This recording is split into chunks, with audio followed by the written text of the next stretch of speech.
प्रिय भक्तगण, आज मैं एक कथा का श्रवण कराने जा रही हूँ जिसे सुनने मात्र से आपके घर में सुख संपत्ति और धन की वर्षा होगी। श्याम नाम का एक लड़का था। श्याम बहुत ही निर्धन था। उसके पास 2 वक्त की रोटी खाने के लिए ना ही पैसे थे और ना ही वह कोई काम करता था। अगर आप इस कथा को सुन रहे हैं तो पूरा सुनिए, इसे आधा अधूरा छोड़कर जाने की गलती मत करिएगा। आप शिव भक्त है तो शिव का अनादर ना करें। यह एक शिव भक्त की अनोखी कहानी है। कहते हैं आधा अधूरा ज्ञान बहुत खतरनाक होता है, इसलिए इस कहानी को पूरा सुने। उसे अपने भोजन की व्यवस्था करना भी बहुत मुश्किल हो जाता था। वह भोजन की आशा में भगवान शिव के मंदिर के बाहर बैठ जाया करता था और हर आने जाने वाले से भोजन की आशा रखता था। मंदिर में आने वाले श्रद्धालुओं से उसको जो भी भोजन मिल जाता था वह उसको खाकर ही संतुष्ट रहता था। अधिक भोजन और धन की उसने कभी कामना नहीं की थी। पेट भरने लायक भोजन मिल जाए बस उतने में ही वहाँ संतुष्ट रहता था।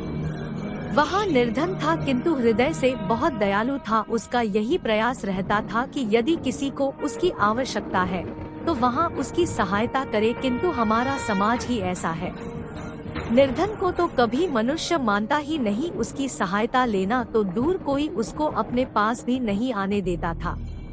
जब कभी उसको ज्यादा भोजन प्राप्त हो जाता तो वहाँ अपनी आवश्यकता के अनुसार भोजन रखकर शेष अपने जैसे ही किसी दूसरे निर्धन भूखे को दे देता था। कई बार ऐसा भी होता था कि उसको सारे दिन थोड़ा सा भी भोजन नहीं मिलता तो ऐसे में वह उस दिन भूखा ही रह जाता था, परंतु किसी के प्रति उसके मन में कोई मैल नहीं रखता था। एक दिन भगवान शिव के मंदिर में एक बहुत बड़े संत भोलेनाथ के दर्शन के लिए पहुँचे। श्याम ने संत से भी भोजन की अपेक्षा रखी। संत समृद्धि और संपन्न व्यक्ति थे। श्याम को देखकर उनको उस पर दया आई। भला आती भी क्यों ना, संत तो आखिर संत ही होते हैं। उन्होंने करुणावश उसकी सहायता करनी चाहिए, किंतु फिर उनके अंदर का संत जागृत हो उठा। उन्होंने उसका उद्धार करने के उद्देश्य से मन में सोचा, यदि मैं इसकी आज सहायता करता हूँ तो उसे इसका क्या लाभ होगा। ज्यादा से ज्यादा आज का भोजन मिल जाएगा, कल यहाँ फिर भिक्षा मांगेगा। यदि मैं कुछ दिनों के लिए इसके भोजन की व्यवस्था करता हूँ तब भी उतने दिनों तक ही भोजन प्राप्त कर सकता है, उसके बाद फिर से भिक्षा मांगने लगेगा। ऐसे तो इसका जीवन यूं ही व्यतीत हो जाएगा। इस अभागे के लिए कुछ किया जाए जिससे इसका जीवन ही सुधर जाए। ऐसा विचार कर उन्होंने मन ही मन भगवान भोलेनाथ जी का स्मरण किया और श्याम को गुस्से में कहा, भोजन की रट लगाता है, कभी किसी समय भजन में भी ध्यान लगाया है। भोलेनाथ के मंदिर के द्वार पर आकर भी हर किसी से भिक्षा मांगता रहता है। अरे भिक्षा मांगनी ही है तो भोलेनाथ से मांग, वही ही सबके दाता है। जितना प्रयास तू प्रतिदिन भोजन प्राप्त करने के लिए करता है उसका रत्ती भर यदि भोलेनाथ को प्राप्त करने के लिए करता तो तेरी यह दुर्दशा ना होती। मेरे पास तुझको देने के लिए कुछ नहीं है, जा मांगना है तो भोलेनाथ से मांग। इस प्रकार श्याम को गुस्से में कहा। भोलेनाथ को प्राप्त करने की लालसा ही मन में निश्चय कर लिया कि अब मैं कभी किसी व्यक्ति से नहीं मांगूंगा, जो भी मांगूंगा भोलेनाथ से ही मांगूंगा। श्याम निर्धन था, फटे हाल था, कई दिनों से स्नान भी नहीं किया था, जिस कारण से उसके वस्त्र और शरीर से दुर्गंध आती थी। अपनी इस बुरी स्थिति को देख श्याम भोलेनाथ के मंदिर में प्रवेश करने का साहस नहीं कर पाया। उसने बाहर से ही भोलेनाथ को प्रणाम किया और मन ही मन उसने कहा कि हे भोलेनाथ, आज से आप ही मेरे दाता हैं। अब आपके सामने ही अपना हाथ फैलाऊंगा, आप दो या ना दो आपकी इच्छा है, किंतु जब तक आप नहीं दोगे मैं किसी से कुछ नहीं मांगूंगा। ऐसा कहकर भोलेनाथ को प्रणाम करके श्याम उन संत की तलाश में निकल पड़ा। बहुत भटकने के बाद एक स्थान पर उसको वहां संत दिखाई दिए। श्याम उनके पास पहुंचा और दोनों हाथ जोड़कर खड़ा हो गया। संत ने सोचा कि यहाँ फिर कुछ मांगने आया है, तब उन्होंने कहा, तू फिर आ गया, तेरी समझ में नहीं आया कि मेरे पास तुझको देने के लिए कुछ नहीं है। संत ने इतना कहा ही था कि श्याम उनके चरणों में गिर पड़ा। और बोला है महात्मा जी, मैं आपसे कुछ मांगने नहीं आया हूँ, आपने तो मुझको वह दे दिया जो एक राजा भी किसी को नहीं दे सकता, अब तो बस आपका आशीर्वाद पाना चाहता हूँ। संत के पूछने पर श्याम ने अपना संकल्प उनको बताया। संत ने श्याम की बात सुनी तो संत की आंखों से आंसू बहने लगे। उन्होंने श्याम को प्रेम पूर्वक उठाया और अपने हृदय से लगा लिया और आशीर्वाद दिया, जा भोलेनाथ तेरी मनोकामना पूर्ण करे। और फिर श्याम अपने घर लौट आया। उस दिन के बाद वहाँ प्रतिदिन भोलेनाथ के मंदिर में तो जाता, किंतु भिक्षा मांगने नहीं, बस मंदिर के बाहर बैठा रहता और भोलेनाथ का ध्यान करता रहता। इस प्रकार कई दिन बीत गए। उसको किसी से कोई भोजन प्राप्त नहीं हुई, किंतु उसने किसी से भोजन की मांग भी नहीं करी। 4-5 दिन जब भूखे रहते व्यतीत हो गए तो श्याम ने सोचा कि मैंने भोलेनाथ को कभी कुछ अर्पित नहीं किया, बल्कि उनके नाम से मांगता ही रहा, शायद इसी कारण वह मुझ पर दया नहीं कर रहे हैं। किंतु वहाँ निर्धन जिसके पास भोजन के लिए भी कुछ नहीं था, भला भोलेनाथ को क्या अर्पित करता। तब उसने विचार किया कि क्यों ना भोलेनाथ को फूलों की माला ही अर्पित कर दूं, कुछ दे ही दूं। ऐसा विचार करके मंदिर की ओर बढ़ा, किंतु वह माला भी कहां से लाता, उसके लिए भी धन की आवश्यकता पड़ती।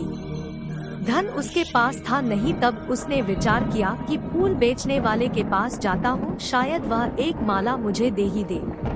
तब श्याम फूल बेचने वाले की दुकान पर पहुंच जाता है, किंतु तभी उसको स्मरण हुआ कि उसने किसी से कुछ ना मांगने का संकल्प लिया है। अब क्या करे, सोच विचार कर ही रहा था कि उसकी दृष्टि दुकान के एक कोने पर पड़ी, जहां दुकानदार ने पुरानी मुरझाई हुई मालाएं डाल रखी थी। श्याम को और कुछ नहीं सूझा, उसने उन मुरझाई मालाओं में से एक माला उठा लिया और चल दिया भोलेनाथ के मंदिर की ओर। परंतु आज उसके कदमों में विचित्र तेजी थी, एक विश्वास और उत्साह था, किंतु उसका उत्साह क्षण मात्र में विलीन हो गया। जैसे ही वह मंदिर की सीढ़ियों पर चढ़ने लगा, तभी मंदिर के सेवादारों ने उसको रोक लिया। उसने सेवादारों से बहुत मन्नतें की और कहा कि मुझे भोलेनाथ के दर्शन करने दो, मैं उनको यह फूलों की माला अर्पित करने आया हूँ। परंतु माला देखकर सेवादार हंसने लगे। उन्होंने उसका उपहास उड़ाया। यहाँ सब चल ही रहा था, तभी मंदिर के मुख्य पुजारी आ पहुँचे। शोर शराबा सुनकर उन्होंने सेवादारों से इसका कारण पूछा तो उन्होंने सब बात बता दी। मुख्य पुजारी श्याम को और उसकी माला को देखकर मुस्कुराए और बोले, अरे तू तो जाकर भिक्षा मांग, यहाँ तेरा क्या काम। उन्होंने सेवादारों से कहा, इसको यहाँ से हटाओ, आने जाने वालों को परेशानी हो रही है। सेवादारों ने उसको वहाँ से चले जाने को कहा। हताश श्याम ने मन ही मन भोलेनाथ का स्मरण किया और कहा कि हे भोलेनाथ, मैं कैसे आपके दर्शन कर पाऊँ, अब आप ही दया कीजिए। मैं स्वयं तो आपको माला अर्पित कर नहीं पाया, आप ही इसको स्वीकार कर लीजिए। ऐसा कहकर श्याम ने वहाँ मुरझाई माला मंदिर की सीढ़ियों पर ही रख दी और वहाँ से चला गया। श्याम को ऐसा करते देख मुख्य पुजारी ने घृणा से सेवादारों से कहा, इस माला को यहाँ से हटाओ। सेवादारों ने मुख्य पुजारी के सामने ही माला उठाकर पास की झाड़ियों में डाल दी। इस सारी घटनाक्रम के बाद जब मुख्य पुजारी ने भोलेनाथ के मंदिर के मुख्य भवन में प्रवेश किया तो वहाँ विचित्र सा कोलाहल था, जिसे देखकर पुजारी जी ने अन्य सेवादारों से उसका कारण पूछा तो सभी ने एक साथ भोलेनाथ जी की मूर्तियों की ओर संकेत करके कहा कि भोलेनाथ के गले में पड़ी सभी फूल मालाएं एक क्षण में सूख गई। मुख्य पुजारी ने भोलेनाथ की ओर देखा तो यह सत्य था, भोलेनाथ के गले में पड़ी सभी फूल मालाएं ऐसी प्रतीत हो रही थी मानो कई दिन पुराने सूखे फूलों की हो।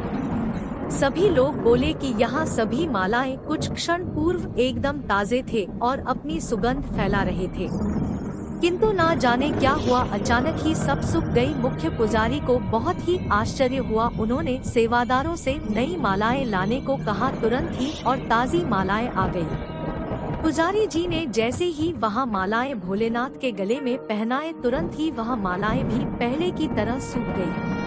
अब सब लोग बहुत चिंतित हुए। सभी के मन में एक ही विचार आ रहा था कि कहीं ना कहीं किसी से कोई बड़ा अपराध हुआ है, जिस कारण यह सब हो रहा है। सभी लोग विचार विमर्श कर ही रहे थे कि तभी मुख्य पुजारी की दृष्टि भोलेनाथ के चरणों में पड़ी एक मुरझाई हुई माला पर पड़ी। वह माला मुरझाई हुई अवश्य थी, किंतु सूखी हुई नहीं थी, उसमें से नी भीनी सुगंध भी आ रही थी। उस माला को देखते ही मुख्य पुजारी ने देखा वहाँ वही माला थी जो श्याम ने मंदिर की सीढ़ियाँ पर छोड़कर गया था। मुख्य पुजारी तुरंत ही मंदिर से बाहर की ओर भागे, अन्य लोग भी उनके पीछे पीछे गए, किंतु किसी को समझ नहीं आया कि पुजारी जी अचानक बाहर क्यों भागे। सीढ़ियों के पास पहुंचकर पुजारी जी ने सेवादारों से कहा, जरा उस माला को देखो जो श्याम यहाँ डालकर गया था। सेवादारों ने झाड़ियों में उस माला को बहुत तलाश किया, किंतु वहाँ नहीं मिली। अब मुख्य पुजारी को समझ आ गया कि उनसे ही यहाँ बड़ा अपराध हो गया है। उन्होंने सारी बातें अन्य लोगों को बताई और कहा, कैसे भी हो श्याम को ढूंढ कर लाओ। तब बहुत ढूंढने के बाद आखिर एक स्थान पर श्याम बैठा मिला।